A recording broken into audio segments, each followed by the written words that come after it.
Sa loob ng maringal na Great Hall of the People sa Beijing, sa gitna ng ingay ng pampulitikang pagtitipon, may isang tahimik ngunit nakapanghihilakbot na eksena ang nagaganap na hindi makikita sa mga opisyal na broadcast. Ang mga lalaking nakasuot ng unipormeng pangheneral, na may mga bituin ng ranggong general na kumikislap sa kanilang mga balikat ay naglalakad ng mabilis at nakayuko. Ang kanilang mga sombrero ay halos tumakip na sa kanilang mga mata, tila ayaw nilang makilala, ayaw nilang mapansin at higit sa lahat ayaw nilang maging sunod na puntirya. Hindi ito simpleng pagpapakumbaba ng mga sundalo, ito ay ang amoy ng takot na bumabalot sa pinakamataas na antas ng militar ng China. Sa loob lamang ng wala pang 4 na taon mula noong ika-20 Kongreso ng Partido Komunista, ang hukbong mapagpalaya ng bayan o PLA ay dumaan sa isang madugo at malawakang reorganisasyon na yumanig sa pundasyon ng kanilang sandatahan. Ang mundo ay kasalukuyang nakasaksi sa isang kaganapang may malalim na implikasyon sa seguridad ng Asya. 18 matataas na opisyal na may ranggong general ang opisyal na inihayag na natanggal sa pwesto o nasa ilalim ng imbestigasyon. Ngunit ang mas nakababahala ay ang tahimik na pagkawala ng 20 pang-ibang general mga individual na humahawak ng kritikal na posisyon sa mga estratehikong sona ng digmaan na bigla na lamang naglaho ng walang anumang paliwanag. Sa kabuuan, 38 matataas na opisyal, ang mga itinuturing na pinakamagagaling na estratehista at commander ng Beijing ang tinanggal sa laro. Ito ay isang paglilinis na ang lawak at bilis ay walang katulad sa makabagong kasaysayan ng China at nagaganap ito sa panahong ang bansa ay naghahanda para sa tinatawag nilang pinakamahalagang misyon, ang pagbawi sa Taiwan at ang pagpapatatag ng kontrol sa South China Sea. Ang sitwasyong ito ay nagpapakita ng isang malaking kabalintunaan sa pamumuno ni Xi Jinping. Habang ang kanyang retorika sa entablado ay nakatuon sa pagbuo ng isang militar na may pandaigdigang kalidad na handang lumaban at manalo sa mga makabagong digmaan, ang kanyang mga aksyon sa likod ng tabing ay tila pumuputol sa mismong mga kamay at paa na magpapatupad ng kanyang ambisyon. Ang China ay mayroong mga makabagong aircraft carrier, mga hypersonic na missile at isang malawak na hukbong dagat, ngunit ang istruktura ng pamumuno nito ay kasalukuyang tadtad ng mga bakanteng posisyon. Mula sa opisina ng Ministro ng Depensa, patungo sa mga commander ng hukbong panghimpapawid, hukbong dagat at mga political komisar ng iba't ibang rehiyon, ang kawalan ng tiyak na pamumuno ay lumilikha ng isang mapanganib na kahuyuan. Para itong isang dambuhalang dragon na tinanggalan ng gulugod makapangyarihan sa itsura, ngunit paralisado ang pagkilos.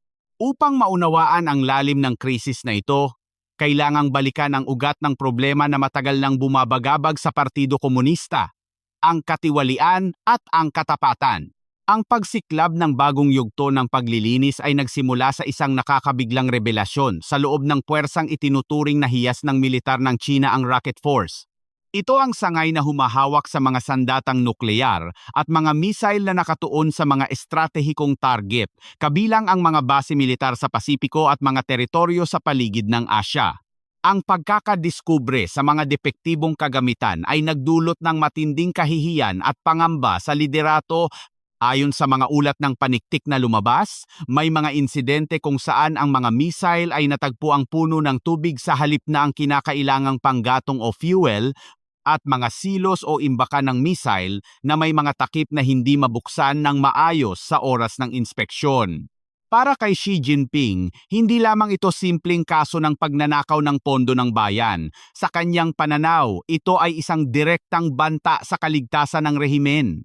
Ang Luklong Tenlua o Rocket Force ay ang pangunahing sandata ng China para sa tinatawag na strategic deterrence o pagpigil sa mga kalaban sa pamamagitan ng takot. Kung ang mga sandatang ito ay peke, palpak o hindi gagana sa oras ng kagipitan, ang buong postura ng depensa ng China ay isang huwad na pagpapakita lamang ng lakas. Ang pagkadiskubre sa mga kapalpakan na ito ay nagpatunay na sa kabila ng bilyon-bilyong dolyar na ibinuhos sa modernisasyon, ang lumang sakit ng korupsyon ay nananatiling buhay na buhay sa loob ng sistema.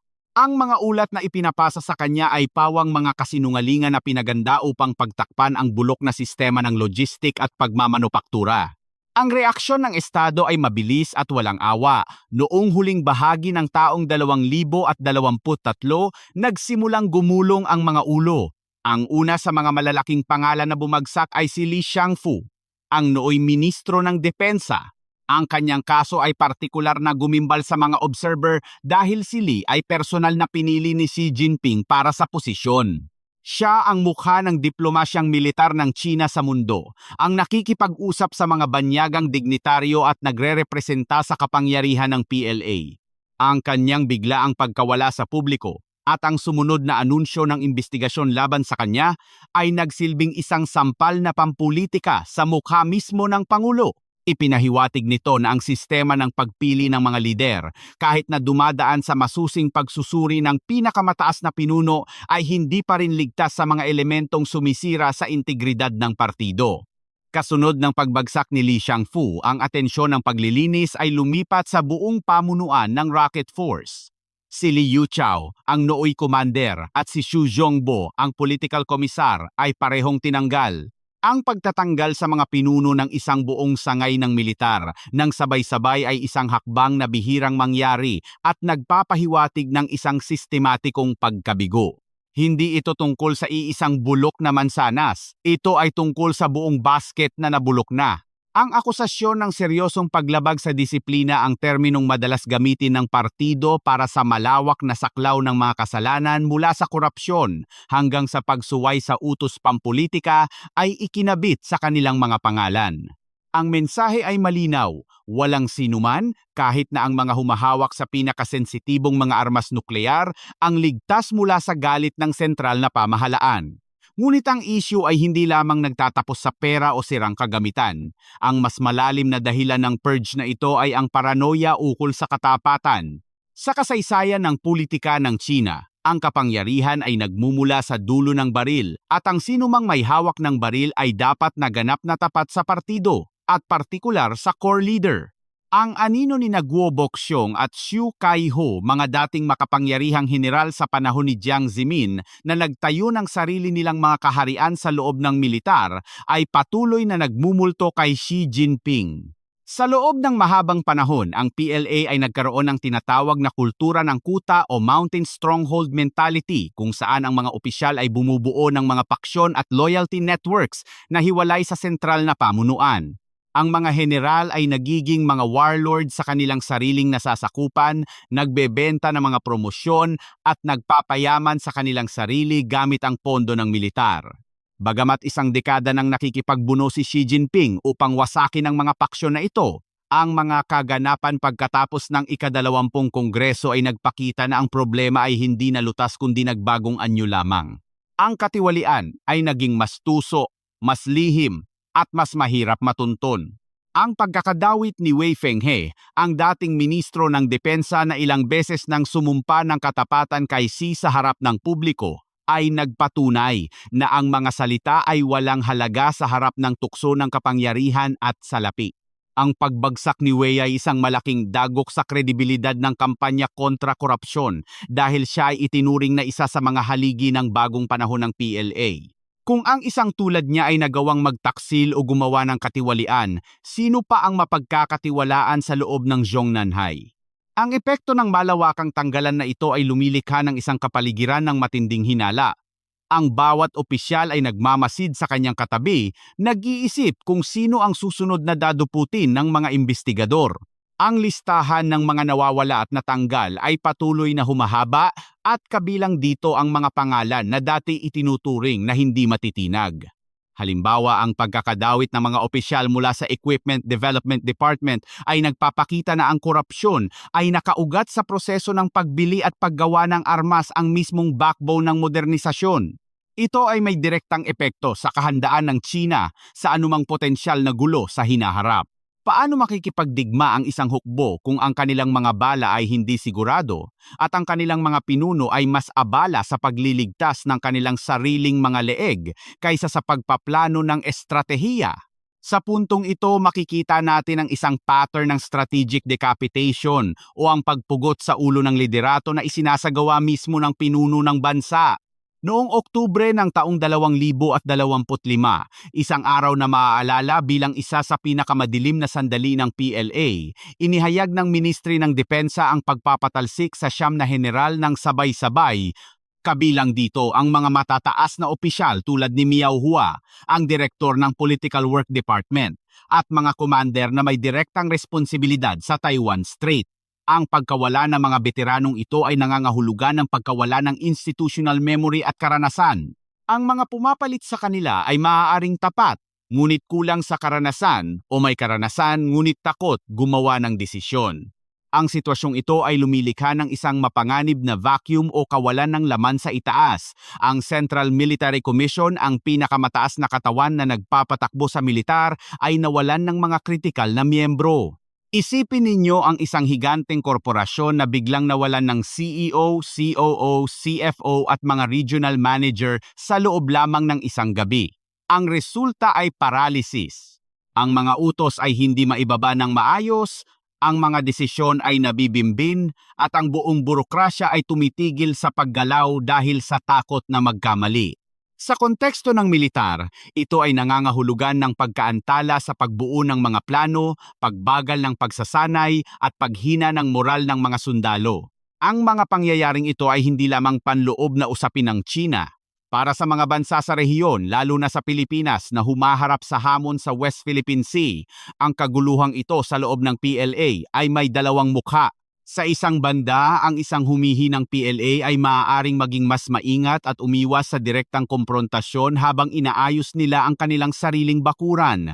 Ang lohika ay nagsasabing hindi ka magsisimula ng away sa labas kung ang iyong bahay ay nasusunog.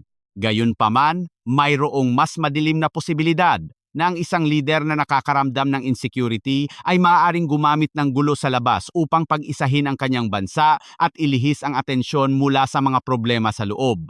Ang kawalan ng matitibay na general na kayang magbigay ng tapat na payo kay Xi Jinping ay nagpapataas ng peligro ng maling kalkulasyon o miscalculation sa karagatan. Habang papalapit ang pagtatapos ng unang bahagi ng ating pagsusuri, mahalagang itanong, ano ang kapalit ng ganitong uri ng pamamahala? Si Xi Jinping ay tila naglalaro ng isang mapanganib na sugal.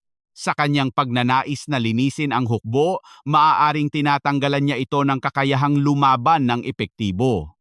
Ang pagpapalit ng mga veteranong general na mga loyalist o mga taong tapat lamang sa kanya ay maaaring magresulta sa isang hukbo na mga yes-men, mga opisyal na sasang-ayon sa lahat ng sasabihin ng lider, kahit na ito ay mali o mapanganib sa estratehikong pananaw. Ito ang parehong sakit na tumama sa maraming diktatorial na rehimen sa kasaysayan, kung saan ang takot ay nagiging pangunahing motibasyon sa halip na ang profesionalismo. Sa susunod na bahagi, ating hihimayin kung ano ang ibig sabihin ng pag-usbong ng tinatawag na zombie army o mga pinunong takot kumilos. Tatalakayin natin ang epekto nito sa command chain ng China, ang panganib ng isang digmaang hindi sinasadya dahil sa kakulangan ng liderato, at ang pangmatagalang epekto nito sa balanse ng kapangyarihan sa Indo-Pacific. Ating aalamin kung ang kasalukuyang direksyon ni Xi Jinping ay magdadala sa China sa rurok ng kapangyarihan o kung ito ay magiging simula ng pagguho ng kanyang pangarap na maging superpower. Ang mga upuang naiwang bakante sa Beijing ay hindi lamang mga espasyo sa isang silid. Ang mga ito ay mga bitak sa pader ng seguridad na maaaring magdulot ng pagbagsak ng buong istruktura.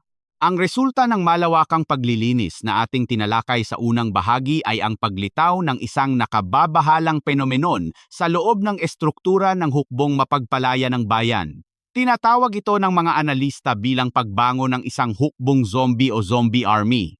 Ito ay hindi tumutukoy sa mga sundalong walang buhay, kundi sa isang batalyon ng mga opisyal na bagamat nakasuot ng uniforme at humahawak ng posisyon, ay patay ang espiritu ng inisyatiba at paggawa ng desisyon.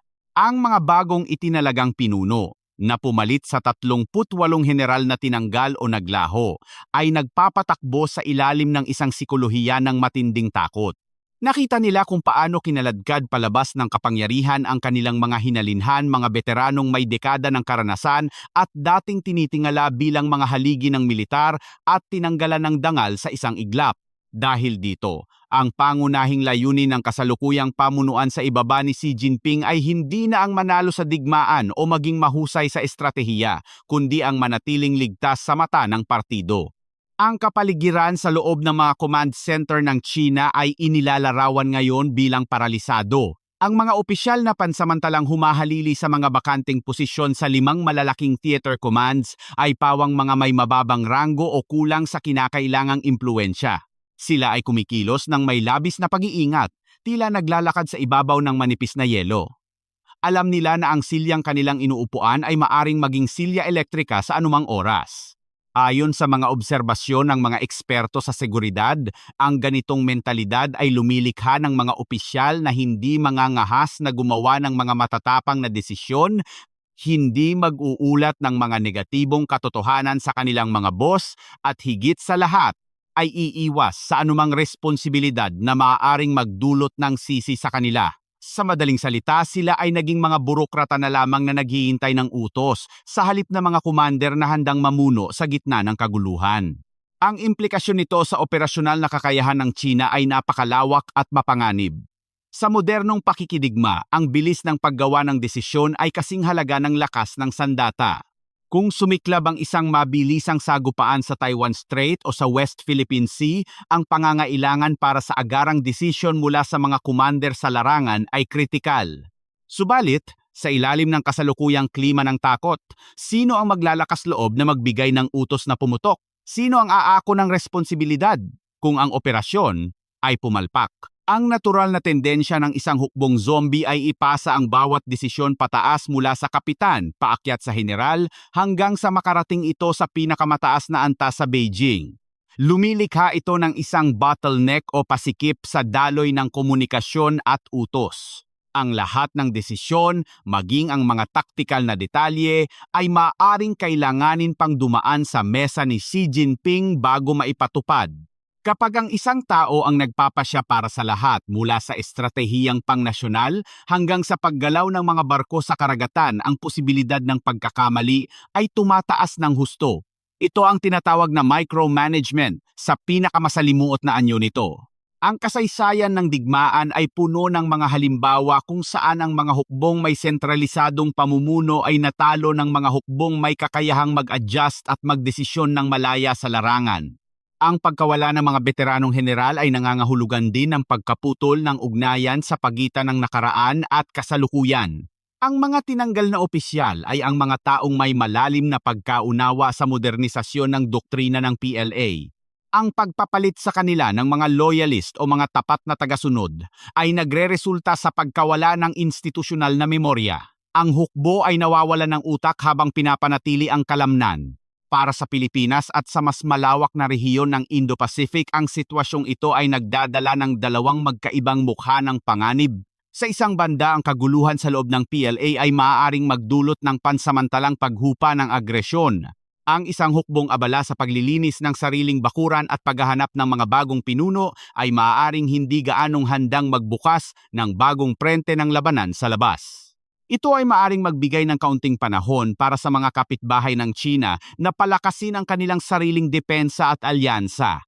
Gayunpaman, mayroong mas nakababahalang posibilidad. Ang mga bagong itinalagang opisyal sa kanilang pagnanais na patunayan ang kanilang katapatan kay Xi Jinping at pagtakpan ang kanilang kakulangan sa karanasan ay maaaring maging mas agresibo at padalos-dalos. Maaari silang mag-overcompensate o kumilos ng labis upang ipakita na sila ay karapat-dapat sa posisyon na nagpapataas ng peligro ng aksidenteng digmaan o miscalculation sa karagatan. Ang panganib ng isang command vacuum ay lalong tumitindi sa harap ng mga komplikadong issue tulad ng soberanya sa dagat. Kung ang mga barko ng China at Pilipinas ay magpang-abot sa isang mainit na sitwasyon, ang kawalan ng matitibay at may karansang commander sa panig ng China ay maaaring magresulta sa hindi organisadong reaksyon. Maaaring may mga unit na kumilos ng labas sa protocol dahil sa takot na maparatangang mahina o mga unit na magmamatigas kahit walang lohikal na dahilan. Ang kawalan ng profesionalismo dulot ng politika ay ginagawang hindi mahulaan ang kilos ng PLA. Ang isang profesional na hukbo ay sumusunod sa rules of engagement. Ang isang politikal na hukbo ay sumusunod sa agos ng kapangyarihan. Higit pa rito, ang purge na ito ay nagpapakita ng isang estratehikong kahinaan sa puso ng ambisyon ng China na maging superpower. Ang isang tunay na pandaigdigang kapangyarihan ay hindi itinatayo sa pundasyon ng takot at hinala. Ang pagtitiwala sa pagitan ng liderato at ng militar ay esensyal. Sa kaso ni Xi Jinping, tila mas pinahalagahan niya ang politikal na kaligtasan kaysa sa kakayahang militar. Ito ay isang klasikong problema ng mga autoritaryang rehimen. Ayon sa mga historiador, ito ay kahalintulad ng ginawa ni Joseph Stalin sa hukbong pula ng Unyong Sobyet bago ang ikalawang digmaang pandaigdig. Sa pamamagitan ng pagpatay at pagpapakulong sa kanyang pinakamagagaling na general dahil sa takot sa kudeta, iniwan ni Stalin ang kanyang bansa na bulag at pilay noong sumalakay ang mga Aleman. Ang milyon-milyong buhay na nawala sa Unyong Sobyet ay direktang resulta ng kawalan ng kompetenteng pamumuno sa simula ng digmaan. Ang tanong ngayon ay inilalagay ba ni Xi Jinping ang Tsina sa parehong landas ng pagkawasak? Ang epekto ng pagkawala ng 38 bituin ng militar ay hindi lamang mararamdaman sa estratehiya kundi pati na rin sa moral ng ordinaryong sundalo. Ang balita ng malawakang korupsyon mula sa mga misail na may tubig hanggang sa mga kagamitang hindi gumagana ay sumisira sa tiwala ng mga nasa ibaba sa kanilang mga nasa itaas. Paano iaalay ng isang sundalo ang kanyang buhay kung alam niyang ang kagamitang hawak niya ay produkto ng katiwalian at ang general na nag-uutos sa kanya ay maaaring isang kriminal o isang politikal na papet lamang? Ang isang hukbo na walang tiwala sa sarili nitong sistema ay isang hukbong marupok, gaano man karami ang kanilang barko o eroplano. Ito ay nagiging paper tiger sa makabagong panahon, nakakatakot tignan sa malayo ngunit madaling mapunit sa malapitan. Sa huli, ang krisis na ito ay nagbubunyag na ang pinakamalaking kalaban ng Tsina ay hindi ang Estados Unidos, hindi ang Taiwan at hindi ang mga bansa sa Timog Silangang Asya. Ang pinakamalaking kalaban nito ay nasa loob mismo ng Zhongnanhai, ang sistema ng walang katapusang hinala at ang konsentrasyon ng kapangyarihan sa iisang tao. Si Xi Jinping, sa kanyang pagsisikap na hawakan ng mahigpit ang renda ng kapangyarihan, ay maaaring nasasakal na ang mismong hayop na inaasahan niyang maghahatid sa kanya sa tagumpay. Siya ay nakatayo ngayon sa tuktok ng isang pyramid, nag-iisa na papaligiran ng mga taong tumatango ngunit walang kakayahang magsalita ng totoo o kumilos ng tama. Ang hinaharap ng seguridad sa Asya ay nakasalalay ngayon sa kung paano reresolbahin ng Beijing ang internal na pagdurugo na ito. Kung magpapatuloy ang paglilinis at ang klima ng takot, maaasahan natin ang isang China na mas paranoid, mas sarado at posibleng mas mapanganib dahil sa kawalan ng katatagan. Ang hukbong zombie ay maaaring hindi epektibo sa digmaan, ngunit ang pagbagsak nito o ang mga maling galaw nito ay maaaring magdulot ng yumanig na mararamdaman mula Maynila hanggang Washington. Ang mga bakanting upuan sa Great Hall of the People ay hindi lamang mga espasyo. Ang mga ito ay simbolo ng isang bitak sa estruktura na maaaring magpabagsak sa buong gusali ng ambisyong Tsino. Sa geopolitika, ang kahinaan ng isang higante ay kadalasang mas mapanganib kaysa sa kanyang lakas.